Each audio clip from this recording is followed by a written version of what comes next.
Imagine standing before a colossal pyramid, your fingers tracing hieroglyphs carved into stone millennia ago. Each symbol whispers secrets of a civilization that believed death was not an end, but a doorway. And at the heart of that belief lies one of history's most profound and enduring stories. This is the tale of a god-king whose murder, resurrection, and eternal reign over the underworld didn't just shape ancient Egypt's vision of the afterlife, it offered hope of life beyond death to an entire people. You might think you know the gods and myths of ancient Egypt, but the story of Osiris is more than a legend. It's a narrative so powerful that it influenced religion, politics, and culture for thousands of years, embedding itself so deeply into the human imagination that its echoes still resonate today. What makes this myth so captivating isn't just its epic scale or divine characters, it's the very human emotions at its core: love, betrayal, grief, and unwavering determination. This is a story that explores the deepest questions we all grapple with. What happens after we die? Is there justice in the universe? Can love truly conquer death? Through the tragedy and triumph of Osiris, the ancient Egyptians explored these mysteries, building a worldview where morality mattered, where sacrifice had meaning, and where every soul had the chance to live again. You're about to step into a world where gods walk among humans, where magic is real, and where the struggle between order and chaos determines the fate of both the living and the dead. As we journey together through this epic, you'll discover how Osiris became the central figure of Egyptian mythology, a ruler so beloved that his murder sent shockwaves through the cosmos, and whose resurrection offered a promise of hope to every person who ever stood at the edge of loss. We'll unravel the threads of this ancient narrative, meeting Isis, the devoted wife whose magic defied fate, Horus, the avenging son who fought to restore justice, and Set, the embodiment of chaos whose envy triggered a divine tragedy. This isn't just a story from the distant past, it's a timeless exploration of what it means to seek light in the darkness, to fight for what is right, and to believe in life even in the face of death. So let's travel back through the sands of time to the banks of the Nile, where the story of Osiris first unfolded, and where it continues to captivate, inspire, and remind us of the enduring power of hope. To understand the epic drama of Osiris, we must first meet the extraordinary divine family from which he sprang. This isn't just a simple family tree, it's a cosmic map of the elements that the ancient Egyptians believed constituted reality itself. Our story begins with the primal forces of the universe. From the swirling waters of nothingness, the creator god Atum emerged and brought forth the first pair of deities, Shu and Tefnut. Shu was the god of air, the very breath of life and the space between the heavens and the earth. His sister and wife, Tefnut, was the goddess of moisture, representing the fundamental element of water essential for all creation. Together, this divine couple gave birth to the next generation, who would define the physical world: Geb, the earth god, and Nut, the sky goddess. Their children represent the most fundamental layers of existence. Picture Geb as the solid ground beneath your feet, often depicted as a man lying beneath his sister wife, Nut. She is the magnificent, star-studded sky, a woman arched over the earth, her body a canvas for the sun, moon, and stars. Their union created the very stage upon which all life, both mortal and divine, would play out. And from this union of earth and sky came 4 children, the most influential gods in the Egyptian pantheon. First was Osiris, the god of fertility, agriculture, and most importantly, the afterlife. He represented order, civilization, and renewal. Then came his powerful sister wife, Isis, the goddess of magic, healing, and devoted motherhood, whose cunning and power would become legendary. Their brother was Set, the god of chaos, storms, violence, and the desert. He embodied the untamable, destructive forces of nature, a necessary but dangerous counterbalance to Osiris's order. Finally, there was Nephthys, a goddess often associated with death, transition, and the unseen. Though she was married to her brother Set, her loyalties would become deeply intertwined with the fates of Isis and Osiris. This family dynamic is crucial because it sets the stage for the greatest conflict in Egyptian mythology. It wasn't merely a fight between two brothers. It was a cosmic struggle between the forces of order, life, and resurrection represented by Osiris and Isis, and the forces of chaos, destruction, and raw power embodied by Set. Their relationships, fraught with love, jealousy, and destiny, were the engine for a story that would explain the very nature of life, death, and what lies beyond. This divine household, born from the air and moisture, sprung from the earth and sky, was about to be torn apart by a betrayal so profound it would change the universe forever. But the birth of Osiris and his siblings was itself a dramatic event, marked by divine prophecy and cosmic interference. The sky goddess Nut and the earth god Geb were so deeply in love that they remained locked in a perpetual embrace, their bodies fused together with no space for anything else to exist between them. This left the creator sun god, Ra, furious. His brilliant solar bark had no path to travel across the sky, and life could not flourish in a world without cycles of day and night, without the separation of the heavens and the land. Enraged by this stagnation, Ra ordered the air god, Shu, to forcibly separate his children. With immense effort, Shu pushed Nut high above him, creating the arch of the sky, and pressed Geb down to form the flat plane of the earth. This act established Ma'at, the fundamental order of the universe. Yet, even separated, Nut was already pregnant with Geb's children. A prophecy foretold that one of these unborn children would one day overthrow Ra, claiming his throne.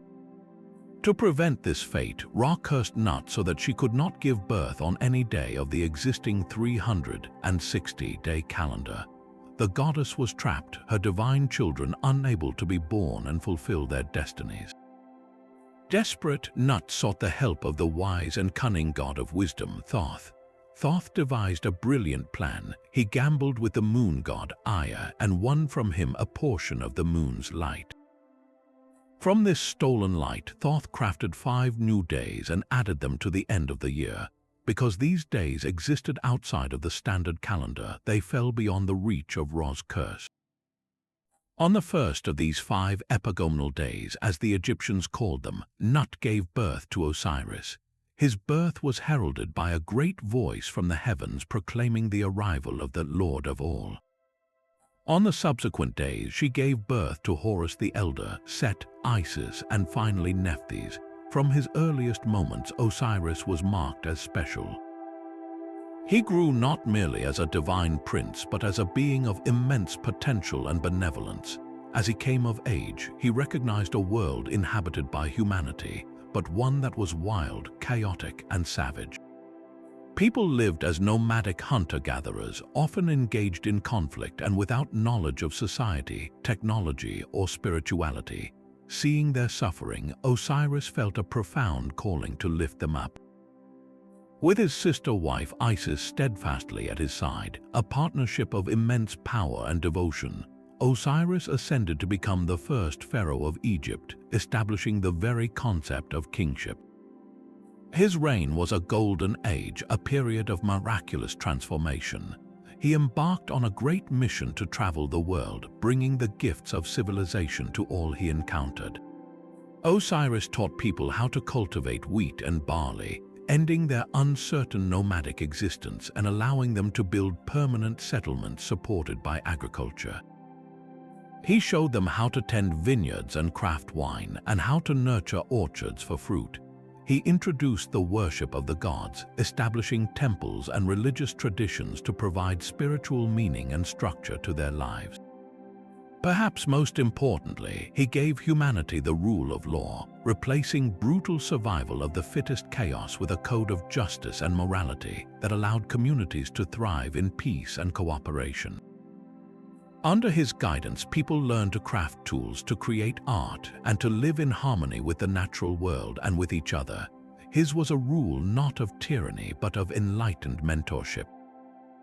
He didn't conquer through force, but through wisdom and generosity, persuading people to adopt his civilizing ways with reason and music, often using song and poetry to teach his lessons.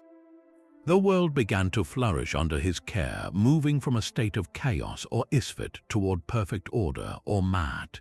Yet this very success, this adoration he garnered from all of creation, would soon ignite a bitter and destructive envy in the heart of his brother Set. And so the golden age of Osiris began, a period of such peace and prosperity that it would become the eternal benchmark for perfection in the Egyptian imagination. His reign was not one of conquest or domination, but of gentle, transformative enlightenment. He took the raw, untamed land of the Nile and sculpted it into a cradle of civilization, teaching humanity the sacred art of agriculture. Before Osiris, people scavenged for wild grains, their lives dictated by the erratic bounty of nature. He showed them how to sow the seeds of emmer wheat and barley in the rich, black soil left by the Nile's annual inundation, turning the river's predictable cycles into a reliable source of sustenance.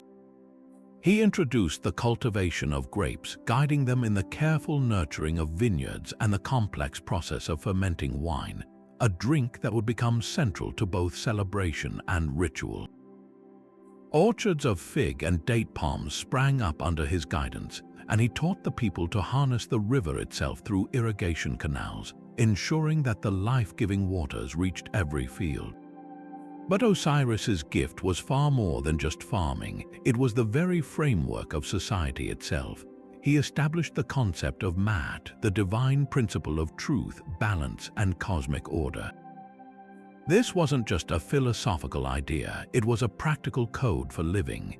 He gave humanity laws, replacing the harsh rule of strength with a system of justice that protected the weak from the powerful. He delineated the roles of society, establishing the first governance and showing people how to live together in harmony, cooperation, and mutual respect. Under his rule, the first cities rose from the earth, not as fortresses of fear, but as centers of community, art, and learning. He taught the skills of stonemasonry and architecture, and with Isis by his side, he directed the construction of the very first temples, sacred spaces where humanity could connect with the divine. These were not just buildings, they were anchors of ma'at in the physical world, places where the order of the cosmos was reflected in precise alignment and beautiful symmetry. His influence spread far beyond the borders of Egypt. Driven by a boundless compassion, Osiris embarked on a great journey to bring his civilizing mission to the entire world. He traveled without armies or weapons. His tools were wisdom, persuasion, and the irresistible allure of a better way of life. He is often depicted with a crook and flail, symbols of his shepherd-like guidance and his role in threshing grain to provide nourishment, emblems of a ruler who nurtures and provides for his people. Wherever he went, he would teach through song and poetry, using music's universal language to win hearts and minds. He didn't force change, he inspired it, leaving behind thriving communities that willingly adopted the worship of the gods, the rhythms of agriculture, and the blessings of a structured, moral society. His return to Egypt was a triumphal procession, greeted by a land now overflowing with abundance, its people united in peace and gratitude. Both gods and humans revered him, for his just and benevolent leadership was a reflection of the divine will itself, a perfect alignment of the earthly realm with the harmony of the cosmos. This unparalleled success, however, cast a long and deepening shadow, for it stoked a furious and consuming jealousy in the heart of his brother, Set, who watched from the stark and lonely desert, feeling increasingly overlooked and unrecognized. While Osiris basked in the adoration of the world, his brother Set dwelled in a very different reality. As the god of chaos, storms, and the vast, unforgiving desert, Set embodied the necessary but feared forces of the universe. His domain was the Red Land, the barren wastes that hemmed in the fertile black soil of the Nile. He was the power in the violent, unpredictable sandstorms that could erase entire landscapes, the brutal heat that cracked the earth, and the raw, untamed strength of the foreign lands beyond Egypt's borders. In the earliest times, Set was not viewed as purely evil. He was a vital part of the cosmic balance, a defender who rode in the sun god Ra's bark to repel the serpent of chaos, Apep, each night. He was a necessary counterweight, the challenge that forced order to remain strong and vigilant. But this role was a lonely one, devoid of the warmth and love showered upon his brother. The seeds of Set's bitterness were sown in the very fabric of his being, in the constant comparisons to his golden sibling. Where Osiris was associated with life-giving water and fertile soil, Set ruled over the sterile sand and destructive gales. Where Osiris brought people together in peaceful communities, Set represented the isolation and danger of the wilderness. He watched as Osiris, the firstborn, received the throne of Egypt, the ultimate symbol of power and legitimacy. He watched as their sister Isis, a goddess of immense magic and wisdom, became Osiris's queen and most devoted supporter, their partnership becoming the very model of divine harmony. Set, by contrast, was given the desolate outskirts and was married to Nephthys, a goddess who, according to some versions of the myth, remained distant and never bore him a child, further deepening his sense of isolation and inadequacy. Every triumph of Osiris was a fresh wound for Set. As Osiris returned from his world tour to thunderous applause, hailed as the great civilizer, Set saw only a showman who had stolen the glory that should be shared among the gods.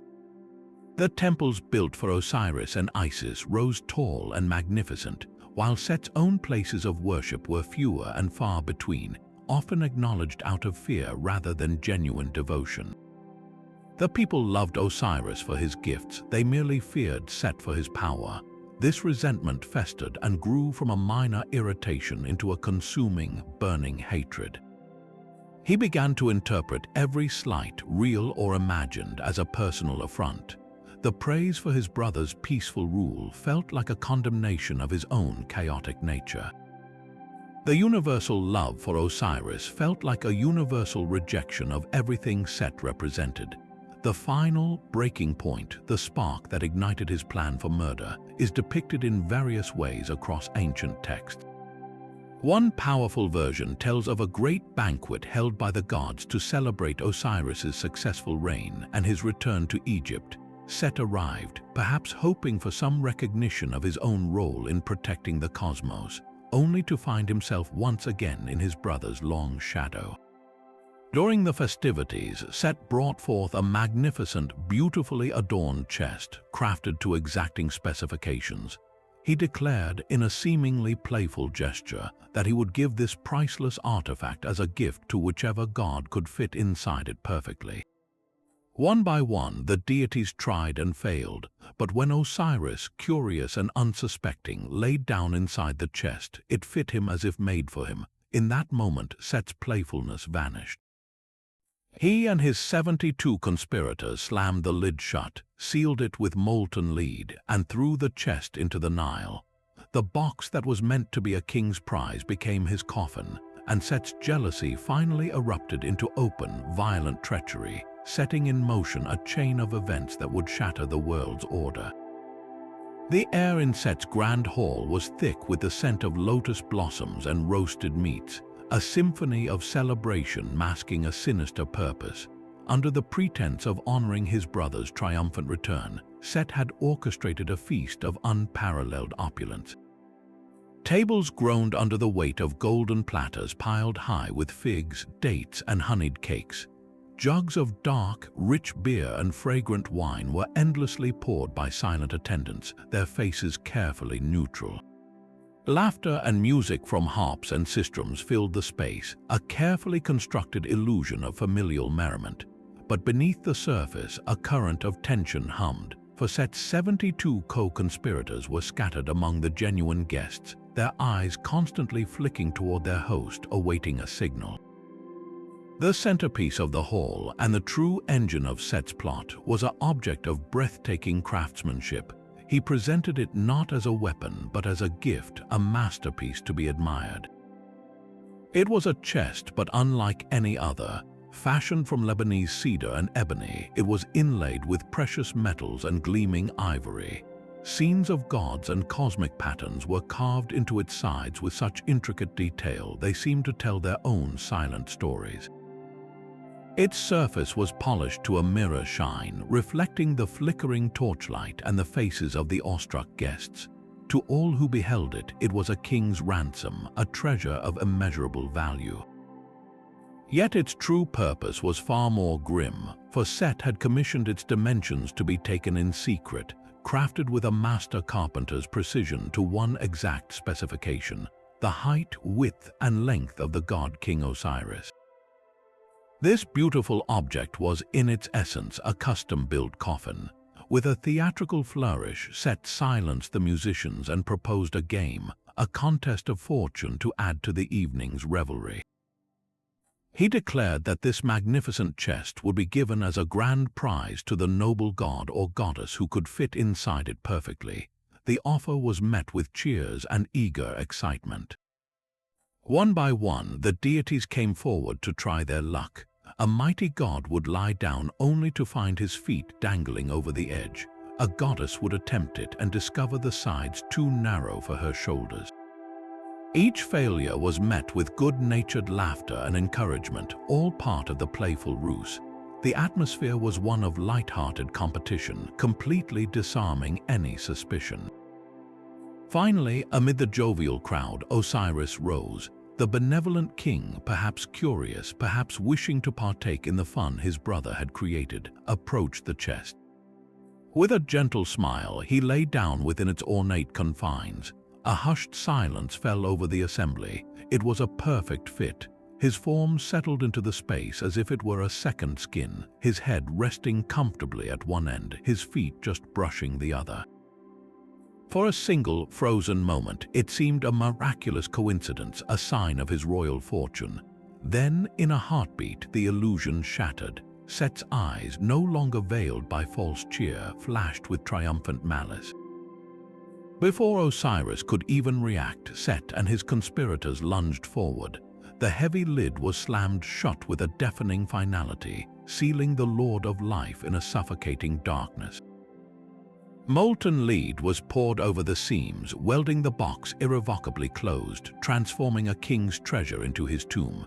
In a final, violent act, they hauled the chest from the hall and hurled it into the churning, unpredictable currents of the Nile River, believing they had erased Osiris and his order from the world forever. The music died in an instant, replaced by the sickening thud of cedarwood meeting its frame. One moment Osiris lay bathed in the admiration of his peers, the next he was plunged into an absolute, suffocating blackness. The cheers of the game turned to gasps of disbelief, then to the shouts of Set's followers as they swarmed the chest. The sound of the hammer blows as they drove home the nails was a brutal, rhythmic counterpoint to Isis's first, piercing cry of denial. She lunged forward, but strong arms held her back. This violence was calculated, swift, and final. The most horrifying act was yet to come. As the conspirators held the lid fast, Set himself approached with a crucible of glowing, molten lead. This was no longer just murder, it was a desecration, an attempt to erase Osiris from existence itself. The sizzle and smoke of the metal searing into the sacred wood filled the hall, sealing not just a coffin but a fate. The chest, once a symbol of royal honor, was now a prison and a tomb, its beautiful inscriptions forever locked away with the god they were meant to celebrate. With a collective heave, the traitors carried their grim burden out of the hall and toward the banks of the Nile. Isis fought with a desperate strength, her screams tearing through the night air, a raw sound of anguish that was the very opposite of the music and laughter that had filled it moments before. She was a goddess of incredible power, but she was one against a tide of treachery. She could only watch in utter horror as they hoisted the sealed chest and threw it into the river's dark, swirling currents. The water swallowed it almost immediately, the weight of the lead ensuring it did not float but sank toward the muddy bottom. The Nile, the lifeblood of Egypt that Osiris had taught humanity to cherish, became the instrument of his demise, carrying him away on a one-way journey into the unknown. This single act is one of the most infamous betrayals in all of mythology, not just for its brutality, but for its profound symbolic weight. It was the god of chaos violently rejecting the order of civilization, the barren desert extinguishing the fertile field, and the envy of the overlooked brother destroying the beloved king in the most public and humiliating way possible. The Golden Age was over, shattered in a single, brutal evening. The world held its breath, waiting to see what would rise from the silence left in its wake. The moment the chest vanished beneath the dark waters of the Nile, a wail of absolute despair tore through the night, a sound of grief so profound it seemed to still the very river itself. Isis stood on the bank, her world shattered, her heart a raw wound. But within that unimaginable pain, a fierce, unyielding determination was born. She was the mistress of magic, the devoted wife, and she would not let this be the end. Her love for Osiris was a force as fundamental as the cycles of the sun and moon, and it would fuel a quest that would become legend. Tearing the golden threads of her royal headdress, she let her hair fall loose as a sign of mourning, and she began to walk.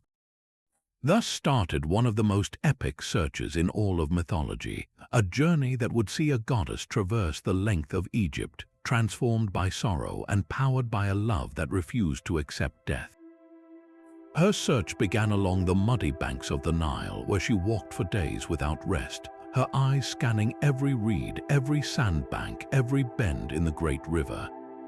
She asked everyone she met, fishermen casting their nets, farmers tending their fields, women washing linen by the shore. "Have you seen a chest?" she would plead, her voice hoarse with exhaustion and grief. A beautiful chest adorned with ivory and ebony, but the answers were always the same, shaking heads and sympathetic yet helpless looks. The river guards its secrets well. As weeks turned into months, her despair deepened. The initial shock of loss gave way to a grinding, relentless anguish. She was a queen without her king, a goddess rendered powerless by the immensity of her task. She would often collapse by the water's edge, her tears mingling with the Nile, her prayers a constant, whispered mantra to the currents to give back what they had taken. Driven by this desperation, Isis began to use her profound magical abilities not as a weapon, but as a tool of disguise and connection. To move unseen and to communicate with the natural world, she shifted her form. To a group of children playing near a village, she might appear as a kindly old woman offering a piece of bread, her true divine nature hidden behind a wrinkled, humble face as she gently asked her questions. When she needed to travel swiftly and scour vast stretches of riverbank, she would transform into a bird of prey, a kite with sharp, searching eyes, soaring high above the landscape and crying out a haunting, mournful call that became synonymous with her grief. In one powerful encounter, she came upon a group of demons, minor spirits of the desert, and rather than confront them with force, she disarmed them with her raw sorrow.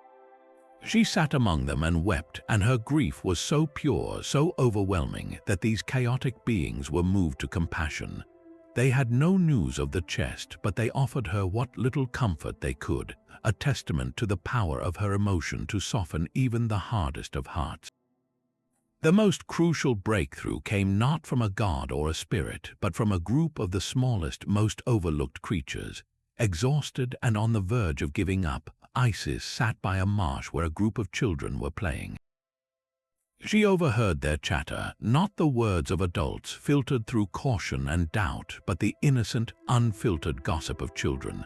One child spoke of a strange and wonderful thing they had seen, a beautifully adorned chest, the likes of which no one had ever seen before, caught in the currents and carried out toward the great sea.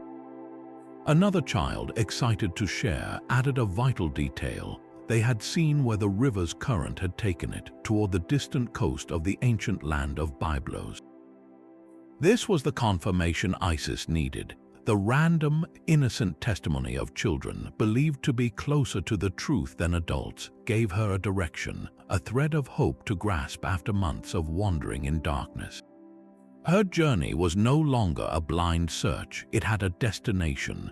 Renewed with a furious hope, the goddess gathered her strength and set her course for the distant Phoenician shore, ready to face whatever challenges awaited her there to reclaim her beloved. Meanwhile, carried by the relentless currents of the Nile, the sealed chest containing Osiris was swept out of Egypt and into the vast expanse of the Great Green, what we now know as the Mediterranean Sea. For weeks it was tossed by waves and storms, a grim cargo on a journey to nowhere. Its fate seemed sealed in more ways than one, lost forever to the deep. But the will of the gods, or perhaps the lingering magic of the one trapped inside, had other plans. The heavy chest finally washed ashore on the coast of a distant land, the ancient kingdom of Phoenicia, in the region of modern-day Lebanon. It came to rest near the prosperous city of Byblos, a place famed for its trade in papyrus and cedar wood. Exhausted from its long voyage, the chest was left half buried in the wet sand by the retreating tide. In this foreign place, a miracle began to unfold. A tamarisk tree, a sturdy and fragrant evergreen native to the region, took root directly over the chest. Drawn by the divine presence within, the tree did not simply grow beside it, it enveloped it. The roots cradled the ornate box, and the trunk began to swell and grow around it, slowly, over years, encasing the chest containing the god of renewal within its very heart. The tree, nourished by this divine essence, underwent a breathtaking transformation. It grew to an immense size, its bark taking on a miraculous sheen, and it began to exude a scent so uniquely sweet and captivating that it was unlike any tree in the entire world. Its magnificent presence and otherworldly fragrance became a local legend, a wonder that attracted people from all around to simply stand in its shade and breathe in its holy aroma. This magnificent tree did not go unnoticed by the royal court of Byblos. King Malkander and his queen, Astarte, heard tales of the miraculous tree and decided that such a divine object belonged in their palace, a symbol of their power and piety. The king gave the order for the tree to be cut down. His finest woodcutters carefully felled the giant tamarisk, and the massive trunk, with the chest still perfectly hidden and preserved deep within its core, was hauled to the palace. The king's architects and craftsmen, unaware of the sacred secret it held, saw only the finest, most beautifully scented piece of wood they had ever encountered. They decided it was too perfect to simply cut into planks. Instead, they stripped its bark and branches and fashioned the immense, fragrant trunk into a magnificent central pillar for the royal throne room. This pillar, known as the Jed Pillar, became the literal and symbolic support for the entire palace, a cherished wonder that was the pride of King Malkander's court. Back in Egypt, Isis, armed with the children's clue, had finally reached the coast of Byblos after a long and arduous journey. Her heart, which had been a numb weight of grief for so long, now beat with a flicker of frantic hope. She could feel his presence. A faint but undeniable pull drew her toward the bustling city. Disguising her divine radiance, she arrived at the shore near the palace and sat down by a natural well, her form that of a weary, older woman. It was here that the handmaidens of Queen Astarte came to bathe and draw water. Isis did not have to search or ask questions, she simply waited. As the royal handmaidens approached, she reached out with her subtle magic, not with force but with a gentle, compelling grace. She spoke kindly to them, and when they drew near, she lovingly braided their hair, weaving a trace of her divine fragrance and power into their tresses. When the handmaidens returned to the palace, Queen Astarte was immediately struck by the enchanting, celestial scent that seemed to emanate from their hair and the aura of peace and beauty that surrounded them. She demanded to know where this blessing had come from. They told her of the wise and kind foreign woman at the well.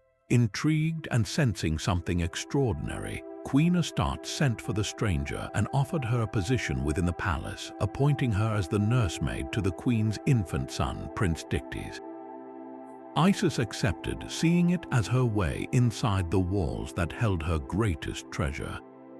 She entered the royal household, her true identity hidden behind the guise of a servant, her eyes constantly searching for the source of the pull she felt. a pull that grew stronger with every step she took deeper into the palace, leading her inexorably toward the central pillar that supported the very roof over her head.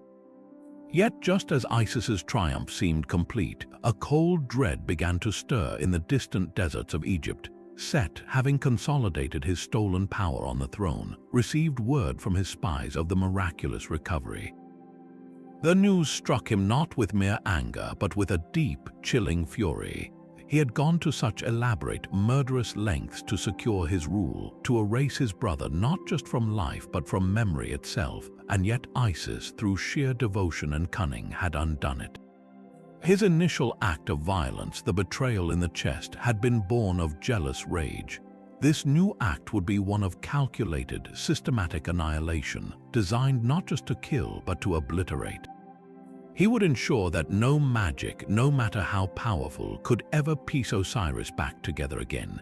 Consumed by this new, more terrifying purpose, Set embarked on a second, more gruesome quest. He tracked the goddess to her hidden sanctuary, waiting for a moment when her guard was down, perhaps when she was gathering herbs or performing a ritual to strengthen her husband's form. In a violent and desecrating raid, Set and his followers stormed the temple and once again stole the body of Osiris. But this time, a simple coffin would not suffice. Set's hatred had festered and evolved into something far more sinister. He dragged the body to a desolate place, and with a ritualistic cruelty, he proceeded to dismember it. With a sharpened blade, he severed the god into 14 pieces, though some of the oldest traditions from different Egyptian cult centers speak of 42 pieces, each correlating to a specific nome or province of Egypt. This was not an act of simple rage, it was a dark sacrament of chaos. By scattering the parts, Set was doing more than hiding a body. He was performing a symbolic reversal of creation itself, shattering the divine order that Osiris represented into fragments and seeding chaos across the entire unified land. He believed that by distributing the essence of the god, he could permanently prevent any form of resurrection. How could anyone find all the pieces? How could a body scattered to the wind and water ever be made whole again? It was the ultimate expression of his domain, entropy, dissolution, and irreversible ruin. He then charged his demons or loyal followers to take the dismembered parts to the farthest, most remote corners of the Nile Valley and Delta, casting them into marshes, burying them in deserts, and throwing them into the deepest parts of the river, ensuring they would be lost to time and nature. And so the most heartbreaking leg of Isis's journey began. The goddess who had searched for a chest now had to search for fragments. Her quest transformed from a mission of recovery into a sacred pilgrimage, a gathering of divine relics that would forever sanctify the land of Egypt itself. With her sister Nephthys, who had finally left Set's side in horror to join the search, and often accompanied by Anubis, the jackal-headed god of embalming, Isis set out once more. They traveled in a small funeral bark made of papyrus, a vessel that could navigate the shallow marshes and narrow tributaries where many of the parts had been hidden. Their journey was no longer a secret. It became a foundational myth that every Egyptian would know, explaining why certain cities and regions held specific gods and rituals sacred. One by one, they recovered the pieces of the fallen god. In the city of Abydos, they found the revered head, which would forever make it the primary cult center of Osiris and the most desired place for burial for every Egyptian hoping to partake in his resurrection. In the Delta, the rich, fertile region, they recovered the phallus, the symbol of his generative power and fertility, which was swallowed by a fish but later venerated. Each discovery was a bittersweet victory, a moment of sorrowful recovery that was met with a ritual of consecration. Wherever Isis and her companions found a piece of the god, she would build a shrine or commission a temple to be constructed on that very spot. She performed rites of protection and sanctification, ensuring that the power of Osiris would remain in that place forever, protecting the people and blessing the land. This mythic journey physically mapped the divinity of Osiris onto the geography of Egypt itself. turning the entire nation into a sacred landscape connected by the story of his body. Yet this time, the search was not one of frantic desperation, but of solemn, sacred duty, with her sister Nephthys steadfastly at her side, and often guided by the expertise of Anubis, the god of embalming. Isis embarked on a somber pilgrimage to gather the fragments of her husband. Their journey was one of profound grief, but also of unwavering purpose, and their ritual lamentations over each recovered piece would become the eternal blueprint for Egyptian mourning, a practice meant to guide the soul through its own dark journey. As they traveled the Nile in a small papyrus skiff, suitable for navigating the shallow marshes and tributaries, the two sisters gave voice to a sorrow so deep it shaped the very air around them. Their cries were not merely sounds of pain, they were powerful incantations, spells of protection and search that echoed across the water. They composed and sang the first dirges, their voices rising and falling in a haunting duet that called out to the scattered essence of Osiris, a divine magnet drawing the pieces back to their source. This sacred act of vocalized grief was so potent that it was meticulously recorded in texts like the Lamentations of Isis and Nephthys. And for millennia after, at every Egyptian funeral, two professional mourning women would take on the roles of the two goddess sisters, reenacting their cries to magically assist the deceased in their own transition to the afterlife. Their quest was aided by two crucial allies, each embodying a different form of divine power necessary for this ultimate reassembly. Anubis, the jackal-headed god, brought his ancient primal knowledge of the desert and the dead. As the divine embalmer, it was his sacred duty to preserve and prepare what was found.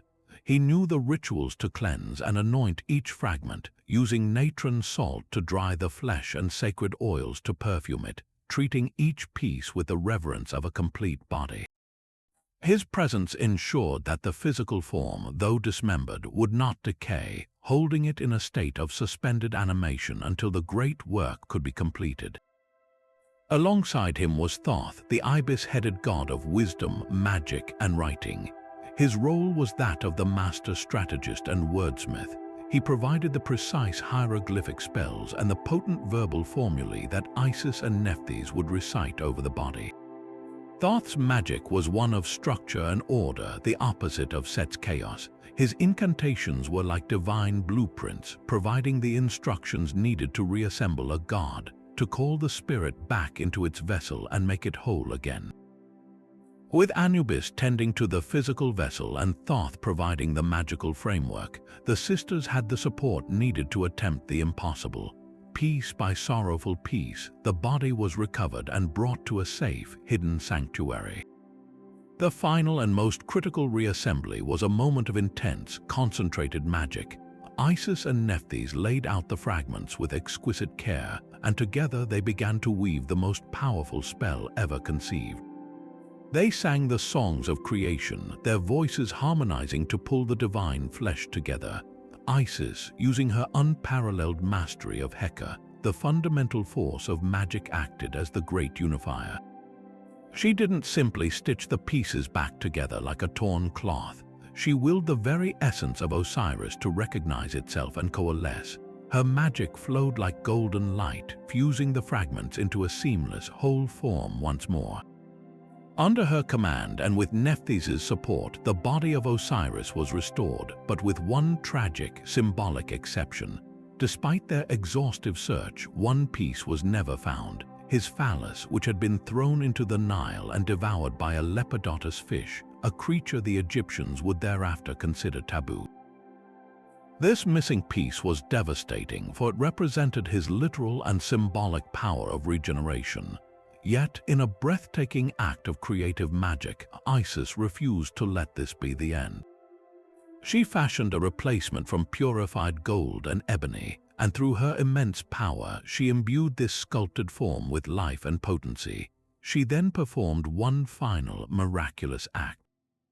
Transforming herself into a bird of prey, a kite, she hovered over the reassembled body of her husband, beating her wings to create the breath of life. She channeled her own life force into him, And in that sacred moment, through the power of her love and her magic, Osiris was revived. But his revival was not a return to the world of the living. He had traveled too far into the realm of the dead. His body, though whole, was a mummy, perfect and sanctified, but not meant for the sunlit world. His resurrection was a transition to a new, eternal kingship. He awoke not to reclaim the throne of Egypt, but to ascend to a far greater one. He became the unchallenged lord and righteous judge of the Duat, the underworld, the king of the afterlife.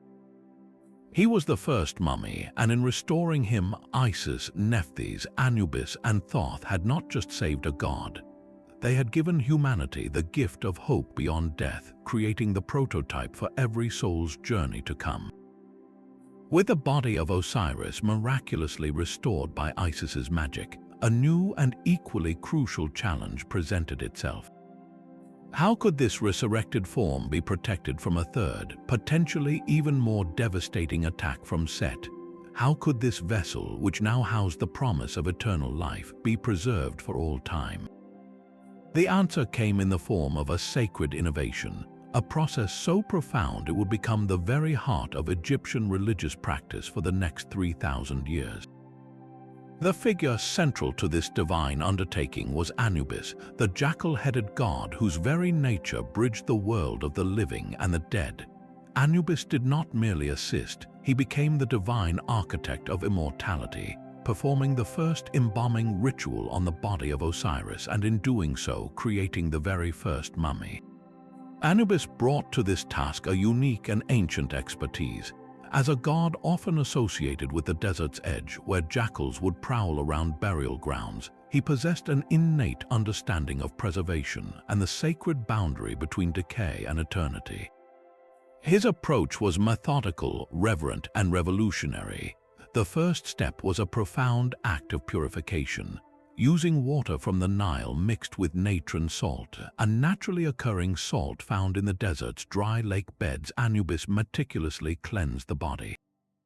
This was not just a physical washing, it was a spiritual ablution, a ritual meant to purify the divine form from the corruption of death and the taint of Set's violence. The natron salt, which would become the cornerstone of all Egyptian mummification, was then used in its dry form for the next most critical phase, desiccation. The body was completely covered in mounds of natron salt and left to dry for a period symbolizing 40 days, a number representing a period of completion and preparation in Egyptian ritual. This process carefully drew all moisture from the tissues, halting bacterial growth and decomposition in its tracks, leaving the skin and muscles leathery and shrunken but perfectly preserved. It was a patient, unhurried act of drawing out the elements of impermanence. Following this, Anubis and his assistants, often said to be the other gods acting as priests, began the intricate work of anointing and wrapping. The dehydrated body was rubbed with sacred oils and fragrant resins like myrrh and frankincense.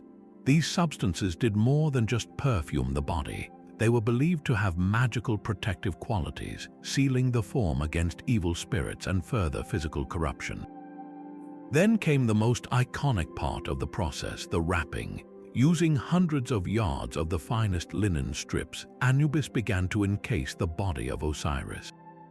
But this was far more than just swaddling a corpse. Each winding of the linen was a ritual act, accompanied by specific prayers and incantations provided by Thoth. The wrappings served a dual purpose. They physically protected the fragile, desiccated body from the elements, and they magically bound the spiritual essence of the god to his physical form, creating a permanent and imperishable vessel for his soul. As he wrapped, Anubis placed powerful amulets within the linen layers at specific points on the body. These were not mere jewelry, they were divine batteries of protective magic. A scarab beetle amulet representing transformation and rebirth was placed over the heart. The Wedget Eye, or Eye of Horus, offered protection and wholeness. Each charm was a piece of a spiritual armor designed to safeguard the deceased on their perilous journey through the underworld. The final, crowning achievement of this process was the mask. An idealized portrait of Osiris, often made of cartonnage, a material akin to papier-mâché made from linen and plaster, was placed over the head of the wrapped body. This mask was not meant to be a realistic likeness but a perfected, divine representation. It provided a face for the Ka, the spiritual double of the person, to recognize and return to, and it ensured that even if the underlying features were to somehow decay, the eternal identity of the God-King would remain intact and unmistakable. When the last prayer was spoken and the final fold of linen was secured, what lay before them was no longer a corpse. It was a glorified body, a mummy. This body was now a perfected, eternal vessel, capable of housing the spirit of Osiris for all eternity and able to withstand any threat, be it from chaos or decay. This single divine act established the template for every Egyptian funerary practice that followed. The rituals performed by Anubis, Isis, and Nephthys became the spells copied onto pyramid walls and later onto the papyrus scrolls of the Book of the Dead. The priests who performed mummification for millennia saw themselves as acting in the role of Anubis and were even called the Anubis men. The goal was never to deny death but to transcend it, to create a stable, permanent home for the soul so it could successfully navigate the trials of the Duat and achieve resurrection, just as Osiris had. In preserving the god of the afterlife, they invented the means for all humanity to seek his grace. The creation of the first mummy was therefore so much more than a fascinating archaeological footnote.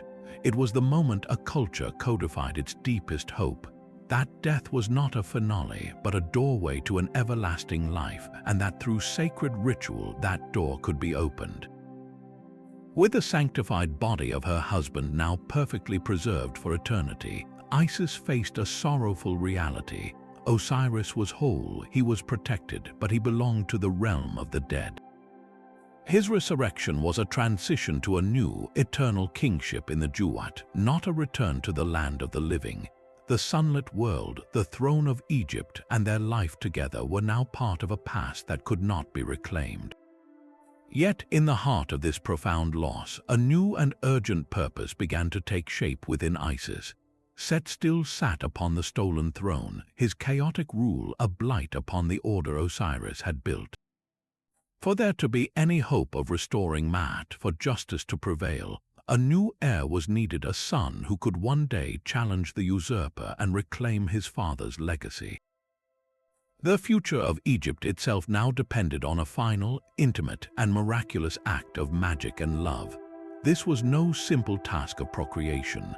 The body before her was a mummy, a sacred and eternal vessel, but it was inert. The spark of life that had animated it for their joyous reign was gone, replaced by the still, potent peace of the afterlife. To conceive a child, Isis would need to perform a feat of magic unlike any other. She would have to temporarily call back the very essence of her husband, not to fully restore him to life, but to briefly ignite the divine energy needed for creation. It was a delicate, dangerous, and heartbreakingly beautiful spell, requiring all of her immense power and the absolute depth of her devotion. She was not merely a goddess performing a ritual, she was a wife seeking one final moment of connection with her beloved to secure a future for them both. In the quiet solitude of their hidden sanctuary, surrounded by the protective symbols she and Nephthys had woven, Isis began her work. She didn't use grand gestures or loud incantations.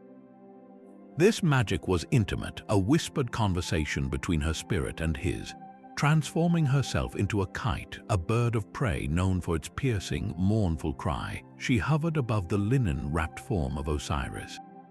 Beating her wings with a powerful, rhythmic motion, she did not just stir the air, she fanned the embers of his divine Ka, his spiritual essence. Her wings became instruments of Heka, the fundamental force of magic, channeling life energy from her own being into his. She poured her love, her grief, her hope, and her unwavering will into this sacred act, her feathers brushing against the linen bindings as if imparting a final, tender caress. And for one fleeting, miraculous moment, it worked. A soft golden light seemed to emanate from within the mummy wrappings. The form of Osiris did not sit up or speak, but his presence filled the space, a tangible, conscious energy that recognized his queen. In that transcendent instant, the boundaries between life and death, between the physical and the spiritual, became thin and permeable. Isis, in her goddess form, descended and lay with him. This union was far more than physical. It was a merging of souls, a magical conception where life was drawn directly from the well of eternity. It was the ultimate act of creation forged from the heart of destruction, a new beginning born from an irrevocable end. As quickly as the light had come, it faded. The presence withdrew, returning to its eternal rest in the Duat, leaving the mummy once again still and serene. The moment of reanimation was over, its single, sacred purpose fulfilled. Isis was left alone, but she was no longer alone. Within her, she now carried the seed of the future, a divine son, Horus, who would be both the avenger of his father and the rightful heir to the throne of Egypt. This conception was her final, greatest victory against Set.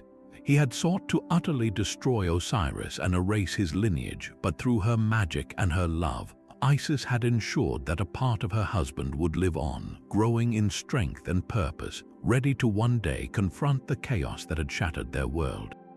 It was a bittersweet triumph, a moment of profound sorrow intertwined with unbreakable hope, ensuring the story was far from over. And so Osiris, restored and sanctified, did not return to the golden fields of the living.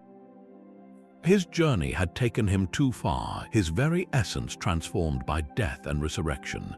He transitioned to a new, eternal domain, ascending to a throne far greater than the one he had lost on earth. He became the unchallenged sovereign of the Duat, the Egyptian underworld, a vast and complex realm of caverns, rivers, and eerie fields through which every soul had to travel after death. This was not a grim punishment but a sacred promotion, a cosmic reassignment where he would serve as the ultimate guardian of divine order and the final judge of every human heart. His physical form reflected this new reality. He was often depicted with skin the color of lush, fertile black soil or the vibrant green of regenerating vegetation, powerful symbols of his enduring connection to life, renewal, and resurrection, even as the king of the dead. He was the promise that from stillness and decay, new life always emerges. His seat of power was the magnificent and awe-inspiring Hall of Two Truths, also known as the Hall of Judgment. This was the cosmic courtroom where the fate of the deceased was decided, the very axis upon which the concept of truth, justice, and cosmic balance was tested. Here Osiris sat enthroned not as a distant, fearsome tyrant, but as a stern yet merciful judge, a father figure to the souls who came before him. He was typically shown in his mummy wrappings, a permanent reminder of his own death and triumph, yet he could move his arms to hold the crook and flail, the eternal symbols of his authority. He was flanked by a powerful assembly of 42 divine assessor gods, each representing a different nome of Egypt and each responsible for judging a specific sin or moral failing. The atmosphere was one of immense gravity and profound solemnity, for here a person's entire earthly existence was about to be measured against an immutable divine standard. The central, most iconic ritual of this judgment was the weighing of the heart ceremony. The deceased would be led into the hall by the jackal-headed god Anubis, who would then carefully place their heart, believed to be the seat of intelligence, memory, and morality, onto one golden scale of a great balance. On the opposite scale rested the feather of Maat, the symbol of perfect truth and cosmic order, as light as a single breath. The entire process was meticulously observed and recorded by Thoth, the ibis-headed god of wisdom, who stood ready with a scribe's palette to inscribe the result. The soul watched anxiously, often reciting a lengthy negative confession: "I have not stolen, I have not lied, I have not caused pain," addressed to each of the 42 assessor gods, proclaiming their purity of spirit. The moment of truth was absolute. If the heart, burdened by guilt and misdeeds, was heavier than the feather of truth, the scale would tip. This failure condemned the soul to a second final death. The monstrous beast Ammit, the devourer, a terrifying hybrid of crocodile, lion, and hippopotamus, waited nearby. She would promptly consume the unworthy heart, utterly annihilating the individual's spirit and ending their existence for all eternity. This was the ultimate fear, the complete erasure of one's soul. But if the heart was in balance with the feather, proving a life lived in accordance with Ma'at, Thoth would declare the result to Osiris and the assembled gods. A triumphant cheer would go up. The deceased had passed the test. Osiris, with a gesture of blessing, would then grant them permission to enter the blissful, eternal paradise known as the Field of Reeds, a perfect, idealized mirror of Egypt where one could live forever in abundance and peace, free from sorrow and toil. In this role, Osiris became more than a mythological figure. He was the embodiment of hope and the ultimate moral arbiter for every Egyptian. His story proved that death was not an end but a transition, and his judgment offered a powerful incentive for ethical behavior in life. To stand before Osiris and be found worthy was the goal of every funerary rite, every spell in the Book of the Dead, and every effort to live a just life. He was the compassionate father who understood suffering, having endured the ultimate betrayal, yet he was also the unwavering judge who demanded accountability. This dual nature, the resurrected God who rules the afterlife and the just king who weighs the soul, made him the most intimately important deity in the Egyptian pantheon, a beacon of order in the chaos of death and a promise that righteousness would, in the end, be recognized and rewarded with eternal life. Hidden away in the whispering papyrus marshes of the Nile Delta, a desperate and secretive drama unfolded, one that would determine the fate of the entire world. Isis, having miraculously conceived her son, knew that his birth would paint the brightest target on his back. Set, the usurper king, ruled with a paranoid and iron fist, and any rumor of a living heir to Osiris's throne would bring his monstrous wrath down upon them instantly.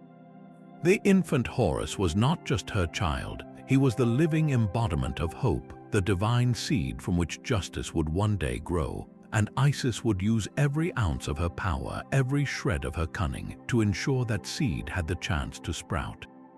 She chose the marshlands of Chemis as her sanctuary, a vast and labyrinthine world of tangled reeds, murky waterways, and floating islands. This was a place between worlds, not quite land, not quite water, and it offered the perfect natural defense against detection. Here, amidst the hum of dragonflies and the croaking of frogs, Isis built a hidden shelter from the reeds themselves, a humble but secure nest where she could raise her son in secrecy. Her existence became a masterclass in vigilance. Every rustle in the reeds could be a water snake, or it could be one of Set's demonic scouts. Every distant voice carried on the wind was a potential threat. She lived in a constant state of heightened awareness, her magic forming an invisible shield around their small home, a subtle barrier of protection woven from whispered spells and potent amulets hidden at the perimeter. But a growing god-child is not so easily concealed. His very divine nature radiated a power that, while faint, could potentially act as a beacon to those who knew how to look. Isis understood that passive hiding would not be enough. She needed to be proactive in masking his presence. She performed powerful rituals to shroud his essence, bending the light and sound around him, making their haven appear as nothing more than a dense, uninteresting patch of swamp to any malicious gaze. She was like a mother bird feigning injury to lead a predator away from her nest, using grand, distracting displays of magic in distant regions to draw Set's attention far from their true location. Yet, despite her godly power, Isis's protection was also profoundly, tenderly mortal. She spent her days nursing Horus, singing him lullabies that were also spells of protection, her voice a soft counterpoint to the buzzing life of the marsh. She taught him the names of the plants and animals, lessons that were also lessons in survival and the hidden strengths of the natural world. Every moment was a balance between nurturing her son and maintaining their defenses, a relentless double duty that stretched her abilities to their absolute limit. She was both a comforting mother and a formidable guardian, a duality that defined these long, shadowy years. Of course, Set was not idle. His spies scoured the two lands, and whispers of a surviving heir eventually reached his ears, sending him into a fury. Unable to find the child himself, he resorted to a coward's weapon, sending a legion of venomous creatures and minor demons to do his dirty work. The marshes, already teeming with natural dangers, now hosted supernatural assassins. Isis's most famous test came one evening when she returned from gathering herbs to find the infant Horus writhing in agony, his small body burning with fever, a telltale puncture mark on his foot. A mighty serpent sent by Set had struck its poison into the divine air. This was a crisis that could not be solved by hiding. It demanded a different kind of power, the raw, commanding power of a goddess who could order the very cosmos. Isis's cry of anguish was not just a sound of despair, it was a call to action that resonated through the fabric of reality. She laid the suffering child on the reeds and stood over him, not as a helpless mother, but as the mistress of magic. She began to preach, to proclaim, to demand. Her voice, which had been used for gentle lullabies, now rang out with an authority that could halt the sun in its path. She called upon the cosmos itself to stop. She commanded the boats on the Nile to cease their travel, the wind to still its breath, and the divine ferryman in the sky to halt his bark. The entire world fell into an eerie, suspended silence, all to hear the words of the goddess. In this profound stillness, she directed her voice not at the poison but at its source. She called out to the venom itself, personifying it, questioning it, demanding to know by what authority it dared to harm the son of Osiris. This was a magical principle of immense power. To know the true name and nature of a thing is to have command over it. By compelling the poison to identify itself and its purpose, she robbed it of its chaotic, random power and brought it under her control. Her spell was a narrative, a story she wove around the venom, convincing it that it had no power here, that its mission was a failure, that it must retreat. And as she spoke her compelling words, the poison lost its hold. It was drawn out from Horus's body, neutralized by the sheer force of his mother's will and the power of her spoken truth. The child's fever broke, his breathing eased, and he fell into a peaceful, healing sleep. The world, released from its pause, slowly resumed its rhythms. This event was so pivotal that it was immortalized in Egyptian magical texts for millennia. Spells for curing snake bites and scorpion stings would invoke Isis the magician, whose speech is the breath of life, calling upon the memory of the time she saved the future king by silencing the entire universe. It was her ultimate testament as a protector. She wasn't just hiding her son from danger, she was actively dismantling the very mechanisms of harm, using her voice as her most potent weapon. Through years of scarcity, fear, and relentless threat, her cunning and her power were the thin reed protecting the flame of hope, ensuring that Horus would live to see the day he could face his uncle not as a hidden child but as a rightful king. As Horus grew from a protected infant into a powerful young god within the secluded marshes, his mother Isis knew that raw divine power alone would not be enough to defeat Set. Survival had been the first battle. Reclaiming the throne would require a far more comprehensive education. The boy who was destined to be the avenger and rightful king needed to become a master of every discipline, a living weapon of justice forged through the combined expertise of the greatest gods in the pantheon. His training, conducted in utmost secrecy, was a monumental undertaking that transformed him from a hidden heir into a formidable champion of Maat. The foundation of his physical and martial prowess was laid by the fierce and ancient goddess Neith. A deity of war and hunting whose worship predated even the dynastic periods of Egypt, Neith was the ultimate mentor for combat.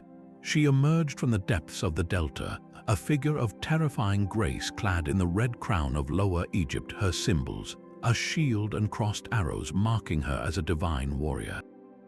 Under her stern tutelage, the marshes became a training ground. Neith did not teach simple brawling. She instructed Horus in the sacred geometry of battle, the art of turning an opponent's chaotic energy against them. She schooled him in the use of the spear, the bow, and the curved sword known as the khopesh, but more importantly, she taught him the warrior's mindset, patience, precision, and the cold focus required to strike decisively. Each lesson was a blend of physical exertion and spiritual discipline, ensuring that when Horus finally faced his uncle, his body would be a perfected instrument of retribution. While Neith forged his body, the ibis-headed god Thoth undertook the far more complex task of shaping his mind.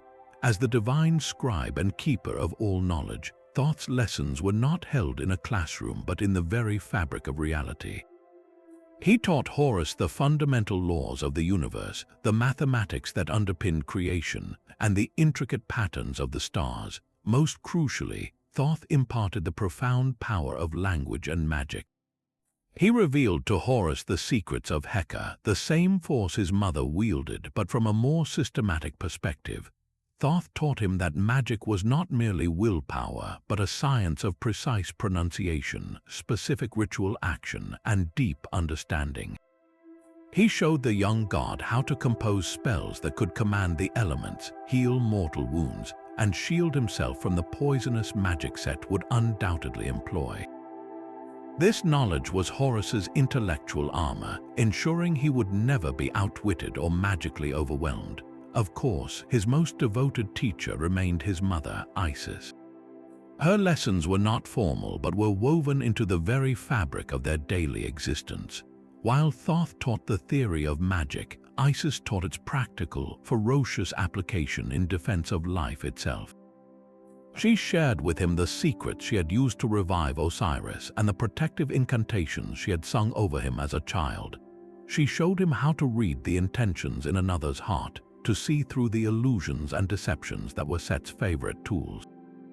Her teaching was born of hard-won experience, a deep, intuitive wisdom about the nature of chaos and how to counteract it.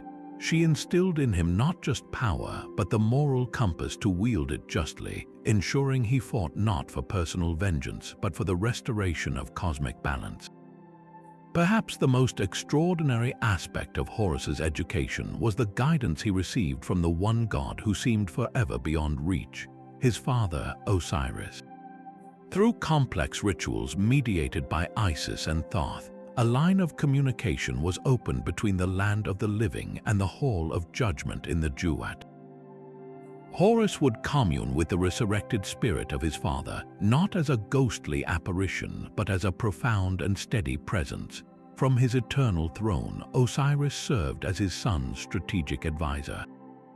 He could not offer physical strength, but he provided something far more valuable: the wisdom of a king who had ruled wisely and the perspective of a god who now saw the entire tapestry of mortal and divine justice. He counseled Horus on statecraft, on the burdens of leadership, and on the strategic thinking required to outmaneuver a foe as cunning and ruthless as Set. These communications were the heart of Horus's claim to legitimacy. They were proof that he was not acting on his own ambition, but with the full blessing and guidance of the rightful king, creating a direct, unbroken line of divine authority from the underworld to the living heir. This comprehensive, multifaceted preparation ensured that when the time for the final conflict arrived, Horus would not be a mere challenger. He would be the living embodiment of restored order, a fusion of martial skill, immense knowledge, protective magic, and rightful kingship, ready to confront the chaos that had stolen his birthright. The time for hiding and preparation was over. Horus, now a god in his prime, fueled by the righteous claim of his father and armed with the formidable skills bestowed by his divine tutors, could no longer remain in the shadows. But the path to reclaiming his father's throne would not begin on a battlefield. It would open in a celestial courtroom. Instead of launching a direct assault, Isis, the master strategist, guided her son to pursue his birthright through the very system of math that Osiris had embodied. They would make their case not with weapons but with words before the highest authority in the cosmos, the Aeneid, the great council of 9 gods presided over by the sun god Ra himself. This was a brilliant, albeit risky, tactical move. A violent coup would have risked plunging the entire cosmos into a civil war that could shatter creation. By appealing to the Aeneid, Horus and Isis were forcing the gods to confront the crime of Set directly and uphold the divine principle of rightful inheritance, known as patrilineal succession. They were betting that the weight of law and tradition would be heavier than Set's brute strength. The stage was set for one of the most epic legal battles in all of mythology, a divine tribunal that would last not for days, but for 80 long years, filled with political maneuvering, dazzling rhetoric, shocking revelations, and the raw, conflicting emotions of a family torn apart.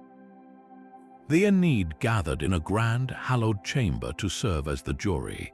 At its head sat the weary and ancient sun god, Ra, more concerned with the daily battle against the serpent of chaos, Apep, than with the squabbles of his grandchildren. Beside him was the ibis-headed Thoth, who would serve as the impartial scribe and mediator, recording every word with divine precision. The other members included Shu, the god of air, Tefnut, the goddess of moisture, Geb, the earth, Nut, the sky, and other major deities like Hathor. It was a formidable assembly of cosmic power, and the atmosphere crackled with tension as the 2 claimants took their places. Horus, with the steady confidence instilled by his training, stood as the picture of legitimacy. He argued with a compelling clarity that resonated with the principle of Mat. "The office of the king rightly belongs to me," he declared, his voice ringing through the hall. "I am the eldest son of Osiris, the rightful king who was murdered by the defendant. By the sacred law of succession, the throne passes from father to son. Set has no claim other than that of a usurper who seized power through treachery and violence." His argument was clean, logical, and rooted in the very order the gods were sworn to uphold. He was not just fighting for a title, he was fighting for the restoration of justice itself. Set, in contrast, was a force of bluster and cunning persuasion. He did not deny killing Osiris, he framed it as a necessary act for the good of the kingdom. "I am the strongest of the gods," he bellowed, pounding his chest. "The king must be a mighty warrior, a defender who can repel the enemies of Egypt and crush the forces of chaos at the gates. What can this boy do? He has been hiding in the marshes while I have been protecting the solar bark of Ra each night from Apep. The throne is not a gift to be inherited by a child, it is a burden to be earned by the most powerful. I earned it through my strength, and I alone can keep Egypt safe." His argument appealed to fear, pragmatism, and the raw, unsettling power he wielded, playing on the insecurities of some older gods who valued strength above all else. The debate quickly descended into a chaotic back and forth that would span decades. The gods were deeply divided. Older deities like Neith initially favored Horus's claim based on law, while others, swayed by Set's forceful presence and his vital role as Ra's protector, argued for the usurper. Isis, forbidden from attending the early sessions due to Set's protests that she would use her magic to unfairly sway the court, worked from the outside, masterfully lobbying the less certain members of the Aeneid. The proceedings were anything but dignified. At one point, a furious Set challenged Horus to a series of brutal physical contests, transforming the tribunal into an arena. They raced in stone boats across the Nile, fought as hippopotamuses submerged in the river, and battled each other in various animal forms, with each contest ending in a stalemate or a new act of treachery that further complicated the case. The turning point came when Isis was finally permitted to address the council. Using her unparalleled rhetorical skill, she dismantled Set's arguments one by one, exposing the hollow core of his claim. She masterfully turned his own words against him, highlighting how his strength had been used only for murder and disorder, not for true kingship.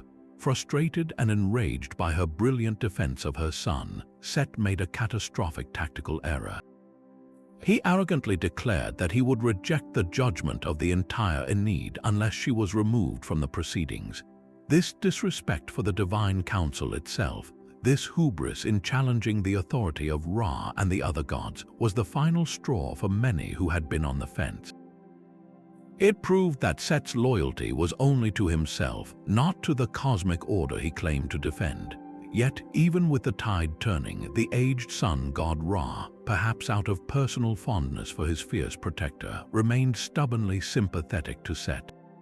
The council was deadlocked, and the 80 years of debate threatened to stretch into eternity, leaving Egypt in a state of unresolved tension. It was this impasse that forced the gods to seek counsel from a surprising and deeply wise source beyond their own pantheon, a move that would finally break the stalemate and bring this epic courtroom drama to its long-awaited conclusion. Frustrated by the endless legal wrangling and the stubborn deadlock within the Aeneid, Set's patience finally shattered. He knew he could not win a battle of laws and lineage, so he forced a shift to a battlefield he understood intimately: raw, chaotic power. He challenged Horus to a series of contests, a divine trial by combat where the victor would prove not just his strength, but his inherent right to rule through sheer dominance. This was not a single duel, but a sprawling, chaotic tournament of magic and might that would rage across the entirety of Egypt, transforming the sacred landscape into an arena for their cosmic struggle. The first of these brutal tests was a race, but unlike any ever conceived. Set, in a display of arrogant treachery, declared they would build boats and race them on the Nile. However, he did not craft his vessel from sturdy cedar or acacia wood. Instead, he secretly carved his boat from a massive block of stone, knowing its immense weight would make it unsinkable and impervious to any magical interference Horus might attempt. Horus, playing by a different set of rules, built his boat from fine cedar and plastered it over to make it resemble stone, a clever deception to mask its true, lightweight nature. As the race began, Set's stone boat immediately plunged beneath the waves, sinking like the rock it was, while Horus's craft shot gracefully across the water. Enraged by this trickery and his own catastrophic miscalculation, Set transformed into a mighty hippopotamus, a creature synonymous with destructive chaos in Egyptian lore, and unleashed his fury on Horus's boat, shattering it into splinters. Horus, ever adaptable, responded not with brute force but with divine cunning, retrieving his spear and waiting for the right moment to strike, though the contest ended without a clear victor, setting the stage for an even more direct confrontation. This escalation led to perhaps the most famous of their battles, the duel as hippopotamuses. The two gods plunged into the depths of the Nile, transforming into colossal bulls of the river, their massive forms churning the waters into a violent froth. The goal was simple yet monumental: force the other to surface and admit defeat, or drown them in the process. For 3 days and 3 nights they fought beneath the waters, a titanic struggle witnessed only by the terrified fish and the anxious gods on the bank. The river itself seemed to tremble with their conflict, its currents gone wild and its surface boiling. Isis, watching from the shore, grew increasingly frantic. She could see the battle was a stalemate, a brutal test of endurance that risked her son's life without any guarantee of victory. Fear for her child overrode strategic patience. Determined to end the fight and protect Horus, she devised a desperate plan. She procured a harpoon made of copper, a metal believed to have potent magical properties against chaos, and wove a powerful enchantment around its tip. She then hurled it into the churning waters, commanding it to strike and bind the chaotic hippopotamus Set.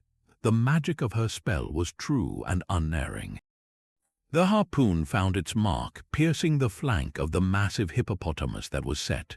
A bellow of agony and rage shook the riverbanks, but as Isis waded into the water to secure her captured foe, a heartbreaking twist unfolded. Set, in his pain and desperation, cried out to her, not as an enemy but as her brother. Does it mean nothing that we are siblings? Does our shared blood mean less than your son's ambition? His words, woven with a thread of genuine anguish and familial betrayal, struck a deep chord in Isis's heart. Despite all he had done, he was still her brother. Overwhelmed by a surge of pity and ancient kinship, she relented and commanded the harpoon to release him. The moment the magical bonds loosened, Set vanished into the murky depths, his laughter a bitter echo. Horus, who had surfaced expecting triumph, was instead met with his mother's explanation. The sight of his great victory, undone by his mother's compassion, ignited a fury in him so white-hot that it briefly overrode his sense of man. In a moment of blind rage, he lunged at Isis, and in the struggle, he severed her head from her shoulders, an unthinkable act of violence against the very source of his protection. This catastrophic moment of filial rage brought the entire cosmic conflict to a sudden, horrifying halt. The other gods intervened instantly. Horus's act had violated the most sacred taboos. Thoth, the god of wisdom, swiftly used his powerful magic to restore Isis, placing upon her head the crown of cow horns and a sun disk, making her whole once more. But the damage was done. The incident proved the contests were too volatile, too personal, and too damaging to the fabric of the divine family itself. It showed that while Horus had the strength and cunning to fight Set, the personal entanglements and raw emotions, Isis's compassion, Horus's rage were preventing a clean resolution. This failure of the physical contests forced the Aeneid to reconvene, realizing that the answer would not be found in the river's depths or through harpoons, but required a different, more final form of judgment, one that would settle the matter for all time. The failure of the physical contests and the shocking violence between mother and son forced a moment of profound reckoning among the gods. The 80-year legal debate had stalled, and the brutal trials of strength had only deepened the divisions, proving that neither law alone nor force alone could resolve a conflict so deeply rooted in familial betrayal and cosmic imbalance. The Aeneid, weary and desperate for an end, realized a final, definitive judgment was needed. They turned to a source of wisdom so ancient and respected that even the sun god Ra would be compelled to listen. The creator god Neith, whose worship predated the dynasties of Egypt itself, and Osiris, the rightful king from his throne in the underworld. A messenger was sent to the distant temple of Neith in the Delta, and her response was swift, unambiguous, and crushing for Set. She declared through a formal decree that the office of kingship rightfully belonged to Horus. She condemned Set's act of murdering Osiris and seizing the throne as a grave violation of Maat that demanded rectification. To soothe Set's rage and acknowledge his necessary, if difficult, role in the cosmos, she suggested the gods compensate him greatly, granting him vast domains and placing the thunderous, stormy sky goddesses Anat and Astarte as his wives. This judgment from a deity of such immense authority began to turn the tide irrevocably. The final, unassailable word came from the Duat itself, a letter written by the hand of the scribe god Thoth but bearing the unwavering authority of Osiris was delivered to the Aeneid. From his hall of judgment, Osiris posed a simple, devastating question to the assembled gods. Why must my son Horus be robbed of his father's office? He then issued a quiet but terrifying ultimatum. If his son were not granted his rightful inheritance, he would send the demonic messengers of the Duat, the very forces of death that answered only to him, up into the world of the living to confront the gods and extract their hearts for a weighing on his scales. The prospect of being judged by the Lord of the Afterlife himself, of having their own eternal fates put in jeopardy, shook every deity to their core. Even the mighty Ra could not argue with this. The legitimacy of Horus's claim, backed by the combined will of Neith and the awesome power of Osiris, was now undeniable. The council's verdict was finally, formally rendered. Horus was the rightful king of Egypt. For Set, this legal defeat was the ultimate humiliation. To have his prize stripped from him not by a spear but by a scroll was an insult his chaotic nature could not abide.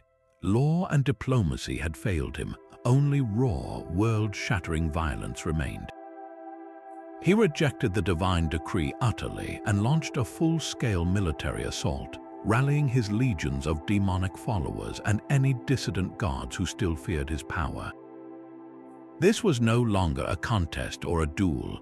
It was a war for the soul of creation, a final, apocalyptic confrontation between the forces of order and chaos on the plains of Egypt. Horus, now leading the armies of the Aeneid and all who upheld Maat, met Set's forces in a battle that dwarfed all their previous skirmishes. The sky darkened with thrown mountains and magical projectiles. The earth trembled as gods and demons clashed with the force of earthquakes. At the heart of the maelstrom, the two adversaries found each other. Horus, empowered by the justice of his cause and the training of Neith, fought with a focused, righteous fury.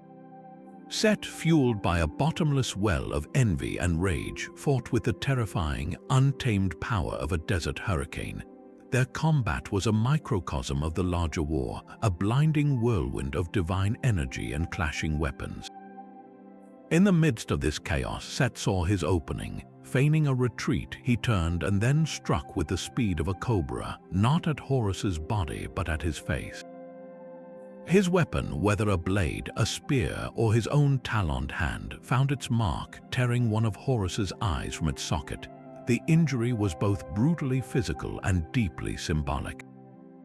The eye of Horus, known as the Wedjat, was not just an organ of sight. It represented wholeness, protection, and royal power. Its injury was a direct assault on the very concept of a complete and perfect king. But the injury also became Set's undoing. As Horus recoiled in agony, his divine blood watering the sands, the pain focused his resolve into a single, crystalline point of purpose. Enraged but no longer reckless, he channeled all his power, all his training from Thoth and Isis, into a final, overwhelming counterattack. He overpowered Set, pinning the chaotic god to the ground. He raised his weapon for the final, killing blow to execute the usurper and fully avenge his father. Yet in that ultimate moment, a command rang out.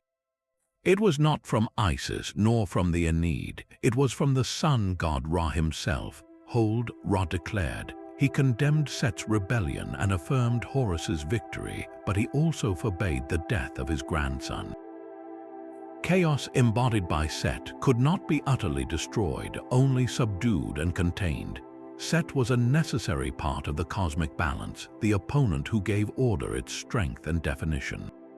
To kill him would be to create an even greater imbalance. Instead, Set was bound in powerful chains and brought before the Aeneid not as a king, but as a prisoner. His punishment was not annihilation, but a purposeful exile.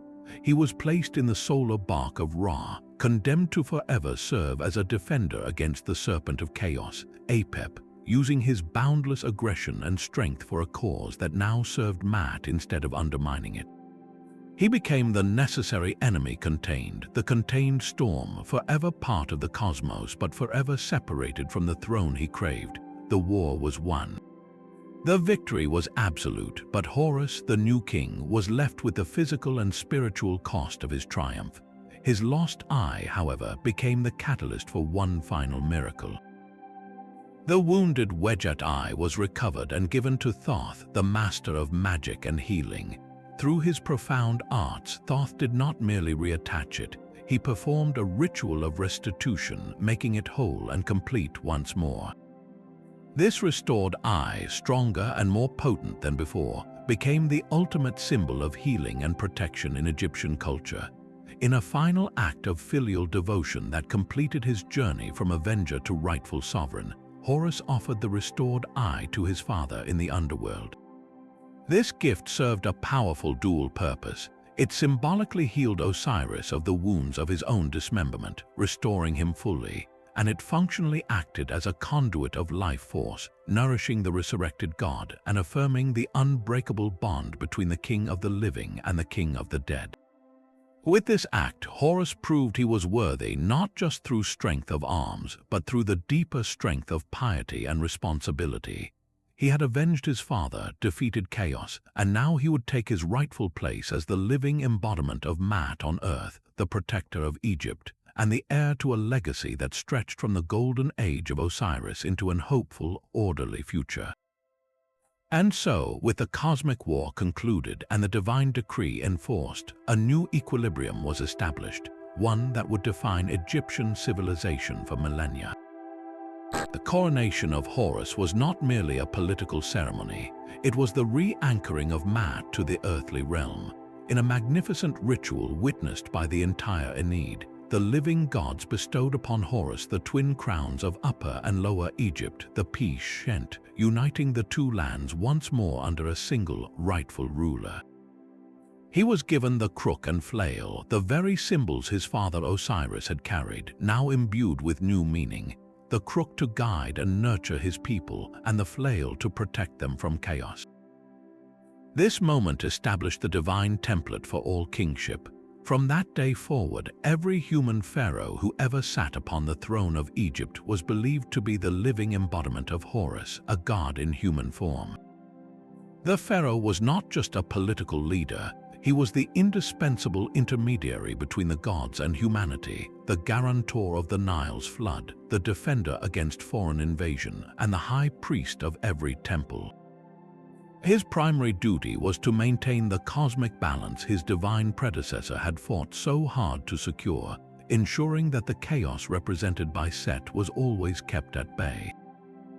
While Horus assumed his reign over the world of the living, his father Osiris presided over a far vaster, eternal kingdom.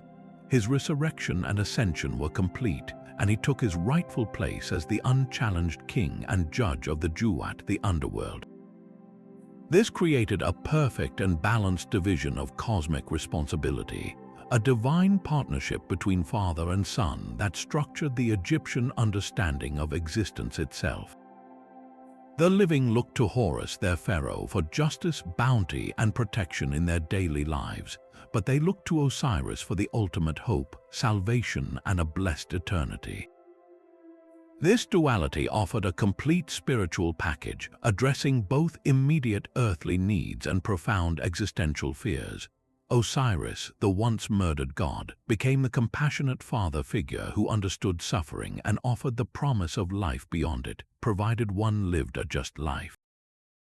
Horus, the victorious avenger, was the active force defending that chance for a just life, fighting the daily battles against disorder that made an ethical existence possible.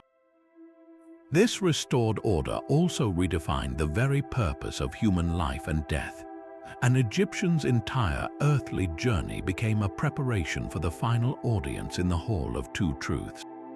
To stand before Osiris and have one's heart weighed against the feather of truth was the ultimate final exam. A successful judgment meant an eternity of bliss in the field of reeds. Failure meant annihilation. This belief system provided a powerful moral incentive, encouraging social cohesion, ethical behavior, and adherence to the principles of Maat. It was a religion of hope, but also of profound personal accountability.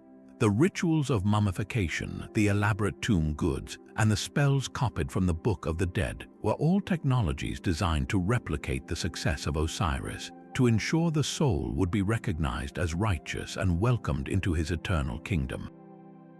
The myth was no longer just a story, it was a functional guide to immortality. The legacy of this resolution is perhaps one of the most enduring in human history. For over 3,000 years, this dual kingship model provided a stable, comprehensible framework for an entire civilization. It explains why the Egyptians invested such immense resources into pyramids, temples, and tombs. These were not just monuments to vanity, but essential infrastructure for maintaining the cosmic balance between the roles of Horus and Osiris. Every time a new pharaoh was crowned, the victory of Horus over Set was symbolically reenacted, reaffirming the triumph of order. Every time a commoner was mummified, the resurrection of Osiris was magically recapitulated, renewing the promise of eternal life. The story gives us a breathtakingly complete vision of existence, where life and death are not opposites but interconnected parts of a sacred, balanced whole, all governed by a principle of justice that not even the gods could ignore. This profound moment of judgment, the very core of the Egyptian afterlife, unfolds in the magnificent and awe-inspiring Hall of Two Truths. Imagine the soul of the deceased, having navigated the treacherous, demon-filled tunnels of the Duat, now standing before this divine tribunal, their entire eternal existence hanging in the balance. The atmosphere is one of immense, solemn gravity, charged with a pressure that is both terrifying and sacred. This is not a place of arbitrary punishment, but of meticulous, precise justice, where every life is measured against an immutable standard of cosmic order. Guiding the soul into this hallowed space is Anubis, the jackal-headed god of embalming and guardian of the dead. His presence, often feared by the living, is here a comfort. He is the expert usher, the divine funeral director who knows every step of this sacred procedure. With a steady, reassuring grip, he leads the deceased to the centerpiece of the entire ceremony, a massive golden scale. This is no ordinary balance. It is the instrument of ultimate truth, its very structure humming with divine energy. The soul watches, their anxiety palpable as Anubis, with the practiced care of the one who performed the first mummification, prepares to perform his most crucial duty. On one shining golden scale plate, Anubis carefully places the heart of the deceased. In ancient Egyptian belief, the heart was not merely an organ. It was the seat of one's intellect, memory, emotion, and most importantly, their moral character. It was the record of a lifetime, containing every kind word and every cruel deed, every moment of compassion and every act of greed. It was the one part of the body left within the mummy for this very reason. It had to testify on behalf of the individual. On the opposing scale plate rests the counterweight, the feather of Maat. This is not a simple feather, but a symbol of the goddess Maat herself, representing the principles of truth, justice, harmony, and the fundamental order of the universe. It is weightless, perfect, and immaculate. The entire hall holds its breath as Anubis adjusts the balance. The scale begins to move, the heart and the feather oscillating up and down. The soul recites the negative confession, addressing each of the 42 assessor gods in turn, declaring their innocence of a specific sin. I have not stolen. I have not lied. I have not caused anyone to weep. I have not killed. These are not claims of perfection, but assertions that their heart, on the whole, is not burdened by the weight of grievous transgression. The success of this confession depends entirely on the truth contained within the heart itself. Observing this delicate operation with rapt attention is Thoth, the ibis-headed god of wisdom, magic, and writing. Clad in the robes of a divine scribe, he holds a palette and a reed pen, ready to document the verdict with absolute impartiality. His role is that of the cosmic notary, the recorder of truth. He does not judge, he merely observes and inscribes the objective result into the annals of eternity. His presence ensures that the process is flawless and beyond reproach, his sharp eyes missing no detail of the scale's final, quivering rest. But lurking beside the scales, a terrifying sight chills the soul to its very core, the monstrous hybrid beast known as Ammit, the devourer of the dead. Her name alone evokes ultimate dread. She is a physical manifestation of divine retribution, with the head of a crocodile, the forequarters of a lion, and the hindquarters of a hippopotamus, the three most feared man-eating creatures in the Egyptian world. She does not attack, she simply waits, her hungry gaze fixed on the scale, her jaws slightly agape. She is the consequence of failure, the embodiment of the second, final death that awaits those whose hearts are heavy with sin. If the heart, burdened by a lifetime of falsehood, violence, and selfishness, sinks lower than the feather of truth, the scale tips, there is no appeal. Ammit does not pounce with fury, she simply fulfills her purpose. She stretches forward and consumes the heart in a single gulp, utterly annihilating the individual's identity, spirit, and chance for an afterlife. The soul ceases to exist not in a place of punishment, but in a state of non-existence far more terrifying to the ancient Egyptians than any hell. This is the ultimate failure, the complete and irreversible erasure from the cosmos. Yet, if the heart is in perfect balance with the feather, or even miraculously lighter, a wave of relief and joy washes through the hall. Thoth declares the result aloud for all to hear: this heart is true. It is righteous and has borne witness to a life lived in Maat. A great cheer rises from the 42 assessor gods. The soul has passed the ultimate test. They are then led by the falcon-headed god Horus himself toward the final arbiter, the king who has been presiding over the entire ceremony from his throne. There, at the far end of the hall, sits Osiris. He is the serene and majestic final judge, the resurrected king of the afterlife, enthroned and wrapped in the mummy bindings that symbolize his own triumph over death. He holds the crook and flail of eternal authority. His green or black skin signifies perpetual renewal and fertile life, even in the realm of the dead.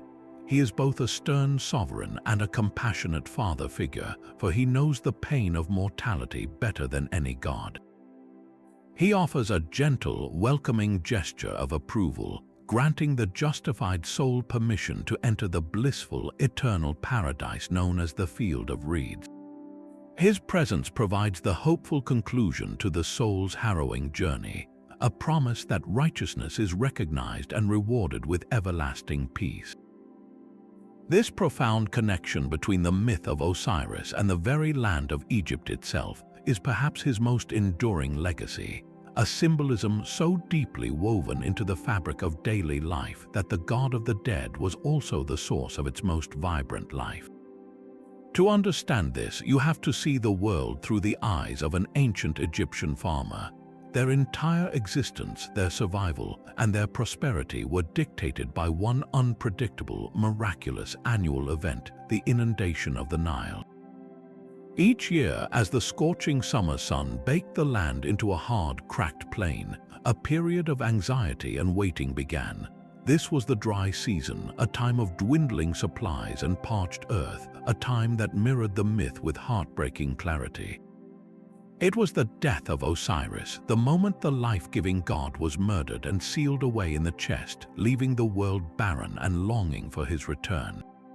Then a miracle would unfold. Far to the south, in the mysterious lands at the source of the great river, torrential rains would fall.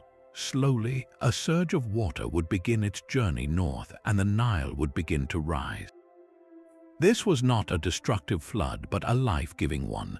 The river would gently spill over its banks, spreading across the valley and delta, not with violent force, but with a nourishing embrace. For weeks, the land would be submerged under this precious water, which deposited a rich, dark, fertile silt gathered from across the African continent. This silt was the key to everything. It was the black soil they called Kemet, the name for their own country, and it was this soil that made the desert bloom. The rising of the Nile, this annual return of life-giving water, was the moment Isis found the chest in the tamarisk tree, the promise of resurrection after a long and painful absence. The connection deepens with the act of sowing seeds, a process that would have seemed almost magical to the ancients. After the waters receded, leaving the fields soft, wet, and blanketed in that rich black silt, farmers would go out with their baskets of seed. They would cast the dry, seemingly lifeless grains onto the wet earth, and then, following a practice still used today, they would drive herds of sheep or pigs across the field to trample the seeds down into the mud, burying them in the darkness of the soil. Now imagine witnessing this with no modern scientific understanding of germination. You are literally taking what looks like tiny, dead stones, burying them in the ground and waiting. This act was a perfect mirror of Osiris's dismemberment. His body was cut into pieces, the seeds, and those pieces were scattered across the land of Egypt, sown into the soil, and then buried, hidden from view, just as the seeds were hidden by the trampling animals and the earth itself. It was an act of faith, a ritual burial with the hope of a future harvest. The weeks that followed were another period of tense waiting, a symbolic replay of Isis and Nephthys' long search for the scattered parts of their brother. The fate of the entire community was literally underground, out of sight. Would the buried seeds, like the parts of the god, be found and made whole again? Then the ultimate sign of hope would appear. The first tiny green shoots would break through the dark soil, reaching for the sun. This was the resurrection. This was Osiris returning to life, not as he was before, but in a new, vibrant, and nourishing form. The god who was dead and buried was now alive in every stalk of wheat, every head of barley. His body had become the food that sustained the entire nation. This cyclical drama of death, burial, and rebirth, so viscerally played out in their fields every single year, explains why Osiris was not a feared god of a distant, gloomy afterlife, but a beloved god of renewal. His death was necessary for the new life to emerge, and his resurrection was the harvest upon which all of civilization was built. This symbolism was actively celebrated in elaborate festivals that tied the myth directly to the agricultural calendar. The most important of these was the Fall of the Nile festival, which marked the beginning of the inundation. During this time, priests would perform rituals involving sacred images of Osiris, often taking a relic or a statue in a ceremonial bark to the river's edge, symbolically reenacting his journey and his connection to the rising waters. But the most powerful ritual was the creation of Osiris beds. These were small, anthropoid, human-shaped molds filled with a mixture of Nile silt and seeds. They were watered and tended in temple courtyards, and within days, these Osiris figures would sprout lush, green shoots of barley. These sprouting beds were a tangible, miniature miracle. They were a divine guarantee that the god was alive and working his magic in the fields. They visually demonstrated the core promise of the faith, that from death and burial in the fertile black soil of Egypt, life would always return. The god of the dead was therefore the ultimate god of life, and his story was written not just in temple texts, but in every green field that stretched from the banks of the Nile to the edge of the endless desert. This profound story of murder, resurrection, and vindication did far more than just entertain. It established the very bedrock of Egyptian state religion and political power for 3,000 years. At its heart was a revolutionary theological concept. The king was not merely a representative of the gods, but a god himself, cycling between two essential divine identities in a never-ending loop that guaranteed the stability of the universe. This idea transformed the pharaoh from a simple political leader into the indispensable axle upon which the entire cosmos turned, and the Osiris myth provided the perfect, sacred script for this divine drama. During his lifetime, every single pharaoh of Egypt was understood to be the living embodiment of Horus, the victorious falcon god. This was not a vague metaphor, but a concrete theological reality. From the moment of his coronation, the human ruler was believed to be inhabited by the spirit of Horus. His earthly reign was a direct continuation of Horus's victory over Set. This is why the pharaoh's most common title was literally the living Horus. His duty was to act as Horus did, to be the champion of Maat, to repel chaos in the form of foreign invaders and domestic strife, to administer justice, and to be the high priest of every cult in the land, maintaining the delicate balance between the human and divine worlds.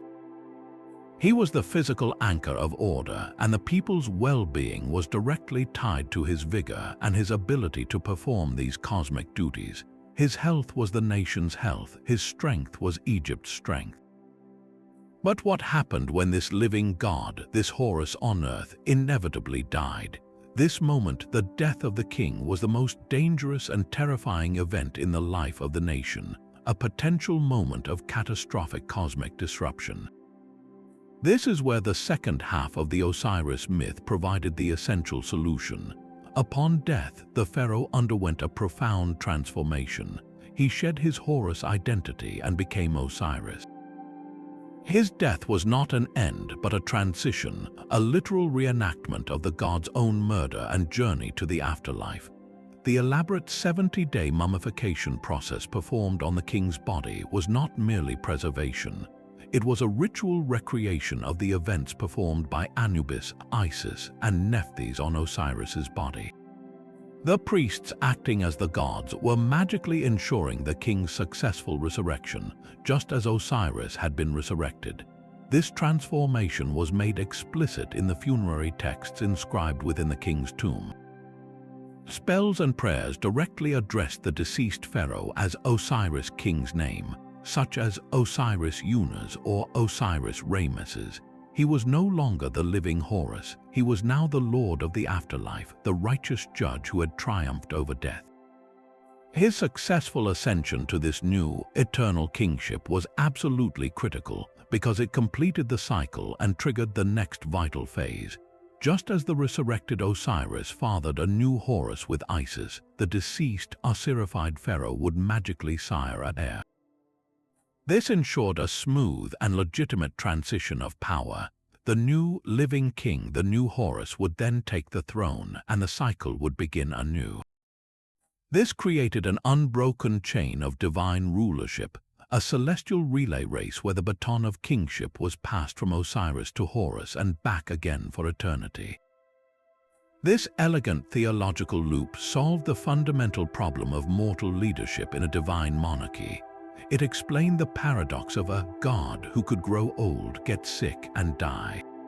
His death was not a failure of divinity but a necessary step in a predetermined cosmic process.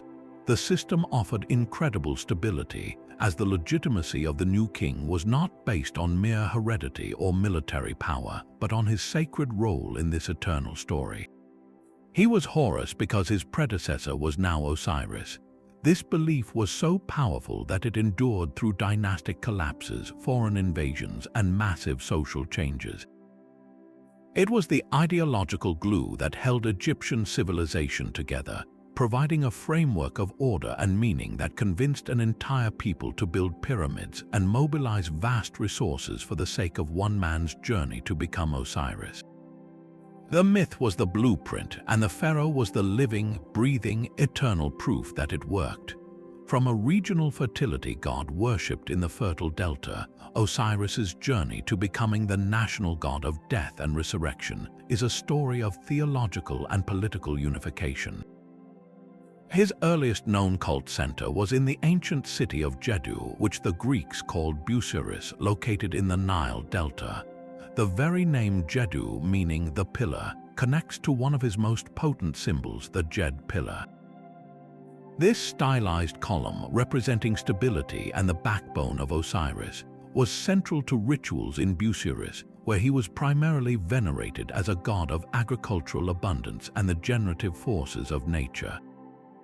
His association with the cyclical death and rebirth of the crops provided the initial, powerful metaphor that would later expand into a doctrine of human resurrection. However, it was the city of Abydos in Upper Egypt that would become the spiritual heart of his worship and the most desired final resting place for every pious Egyptian. This shift in prominence is tied directly to the Osiris myth itself. According to tradition, after Set dismembered his brother's body and scattered the pieces across Egypt, his head was buried at Abydos. This made the city the most sacred relic site, the literal head of the god. The first dynasty pharaoh Jer was even believed to be the actual tomb of Osiris, and his burial complex became a major pilgrimage site. To be buried near Osiris or to have a memorial stone or cenotaph erected at Abydos was to secure his direct protection in the afterlife. For those who could not afford this ultimate privilege, the practice of sending inscribed stone stelae to be placed in the sacred precinct allowed even commoners to symbolically partake in this eternal blessing, forever linking their name to the power of the resurrected god. The most spectacular expression of this devotion was the annual festival known as the Mysteries of Osiris, a multi-day public drama that reenacted his death, search, and triumphant return. This was not a somber affair, but a national event of intense emotion and communal catharsis. The festivities began with a great procession of priests carrying the sacred image of Osiris from his temple to his symbolic tomb. This was followed by days of public mourning, with professional wailers and citizens alike reenacting the grief of Isis and Nephthys, their cries echoing the ancient lamentations. The climax of the festival was a nighttime ritual where priests, using a gold figure filled with soil and sown with barley seeds, would perform the rites of resurrection. When this Osiris garden was revealed, now sprouting lush green shoots from the body of the god, it produced an electrifying effect on the crowd. This tangible proof of life emerging from death was a physical guarantee of their own hoped-for resurrection, a powerful reaffirmation of faith that bonded the entire community together through shared hope and spectacle. The influence of Osiris could not be contained by the borders of Egypt. As Egyptian trade and culture spread across the Mediterranean, so too did the compelling promise of the god who conquered death. The Greeks, who encountered Egyptian beliefs through the trading colony of Naucratis, saw in Osiris a parallel to their own god of fertility and wine, Dionysus. The philosopher Plutarch even wrote a text on Isis and Osiris, interpreting the myth through a Greek philosophical lens, which became a key source for our understanding of the rituals. By the Hellenistic period, the worship of Osiris had been fully fused with that of Isis and their son Horus, forming a divine triad that offered personal salvation to initiates in mystery cults that spread to Rome, Pompeii, and throughout the Roman Empire. These cults, which promised a blissful afterlife through secret rites and moral purity, offered a deeply personal alternative to the more formal state religions of the classical world, paving the way for the later spread of other salvation-based faiths. The journey of Osiris, from a local god of the Nile's fertility to a universal symbol of hope beyond the grave, stands as one of the most profound and enduring transformations in the history of religion. So as we reach the end of this epic journey, it's clear the story of Osiris was far more than a simple myth to the ancient Egyptians. It was the very bedrock of their entire civilization, a divine blueprint that explained the world around them and offered a profound promise for what lay beyond. This narrative of a murdered god-king, resurrected through love and magic to rule the afterlife, didn't just shape their religion, it dictated their art, their architecture, their social structure, and their deepest understanding of justice and morality. The entire Egyptian worldview was built upon this foundation of cyclical renewal, where death was never a final end, but a necessary transition in an eternal process of return. The frantic search for his body parts by Isis and Nephthys became the model for all funerary lamentations, their grief-giving voice to every human fear of loss. The weighing of the heart ceremony, overseen by Osiris in his Hall of Judgment, provided a powerful incentive for ethical behavior, making morality a matter of cosmic consequence. And the victorious rise of Horus legitimized the entire institution of pharaonic rule, creating a stable, divine kingship that endured for millennia. This myth gave a people living in a precarious desert environment, dependent on the unpredictable Nile flood, a framework of order and hope. It taught them that chaos, like Set, could be contained, that loss could be overcome, and that a righteous life would be met with eternal reward. The influence of this powerful story did not vanish with the last hieroglyph carved or the final temple closed. Its echoes reverberated through the ancient world and can still be faintly heard today. When Greek historians like Herodotus traveled to Egypt, they were captivated by the cult of Osiris and his mysteries, drawing parallels to their own gods like Dionysus. The philosopher Plutarch would later write an entire treatise on Isis and Osiris, interpreting the myth for a Hellenistic audience and ensuring its details were preserved for posterity. As the Roman Empire expanded, the cult of Isis and Osiris spread across the Mediterranean, offering initiates a personal path to salvation through secret rites and moral purity. prefiguring the later mystery religions that would dot the classical landscape. The very concept of a dying and rising god figure, a deity who triumphs over death to offer followers the hope of an afterlife, is a motif that Osiris embodies perhaps earlier than any other in the Western tradition. While drawing direct lines of influence is complex, it is undeniable that the seeds of this idea, so central to Egyptian belief for 3,000 years, were sown into the cultural soil of the ancient world, contributing to the broader religious and philosophical currents that would eventually shape Western thought. This tale of betrayal, love, and ultimate triumph has captivated us for a reason. It speaks to the most fundamental human experiences we all share: the pain of profound loss, the relentless pursuit of justice, the power of devotion to defy even death, and the eternal hope for renewal after a fall. Whether it's the heartbreaking devotion of Isis that inspires you, the terrifying embodiment of envy in Set that serves as a warning, or the triumphant justice of Horus that satisfies a deep craving for moral order, there is a character and a theme here for everyone. We want to hear which part of this ancient story resonated most deeply with you. Was it the promise of life after death, the idea that our actions in life are weighed against a feather, or simply the raw human emotion of a family torn apart and stitched back together? Share your thoughts in the comments below. Let's continue this conversation about one of humanity's oldest and most enduring stories.